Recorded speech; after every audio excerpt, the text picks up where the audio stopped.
The Taj Mahal Palace Hotel is a heritage 5-star luxury hotel built in 1930. It was Jamshedji Tata's gift to the city he loved.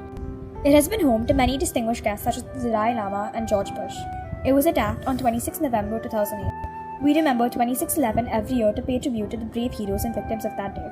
The damaged part of the building was rebuilt and the Taj stands strong in all its grandeur even today. Jamshedji Tata was an industrialist who founded the Tata Group, which in today's day and age is India's biggest conglomerate company.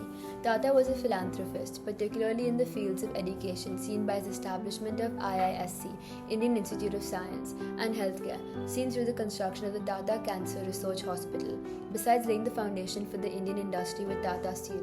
His statue was constructed in his honor in 1905 and it is a tribute to the contributions including the establishment of the iconic Taj Mahal Palace Hotel in Mumbai, which was India's first hotel with electricity.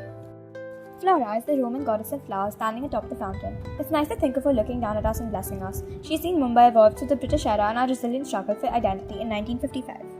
When the British left India, Bombay comprised mostly Marathas and Gujaratis. The bilingual nature of the state was unacceptable. To protest this, on 21st November of 1955, peaceful demonstrators were demanding a separate Marathi-speaking state at the Flora Fountain. They were fired upon by the police, killing 106 people. Following that, the Samyukt Maharashtra movement for the creation of Maharashtra, including Bombay, took flight. 5 years later, the separation took place. In memory of the 106 martyrs who died on that day, the Flora Fountain has been renamed to Hutatma Chowk or Martyrs Square. Lal Bahadur Shastri, the third Prime Minister of India, coined the iconic slogan Jai Jawan Jai Kisan. According to the plaque, the memorial was erected in honour of those who were martyred on and after 21st November 1955 in the struggle for the formation of Samyukta Maharashtra. This statue stands as a sign of respect to the sacrifice of soldiers who put their lives at risk every day to protect the nation and the struggles of farmers to provide the nation with food. It's a reminder to always respect and honour them, as India would not be able to function without them.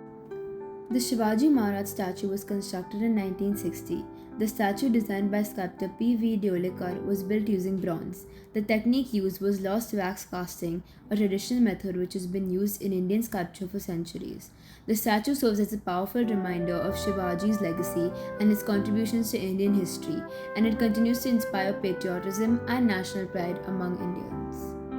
The Chhatrapati Shivaji Terminus, formerly known as Victoria Terminus, is a stellar example of Victorian Gothic revival architecture along with a blend of Indian traditional architecture. The building, designed by British architect Frederick William Stevens, became a symbol of Bombay as a Gothic city. Entitled Progress, the station's tallest statue depicts a woman holding a torch symbolizing knowledge and a spoke wheel representing progress and transport. The station is so busy and so vibrant with life and movement, it appears to merge into the flow of the city, which is what we have attempted to show in this photograph.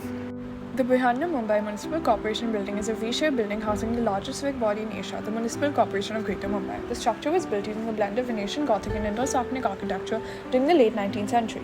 The garden constructed inside the building reflects the colonial-era practice of incorporating green spaces into urban planning inspired by the British. At the entrance stands a statue of Sir Feroza Shah Mehta, the father of Bombay Municipality, who drafted the Bombay Municipal Act of 1872.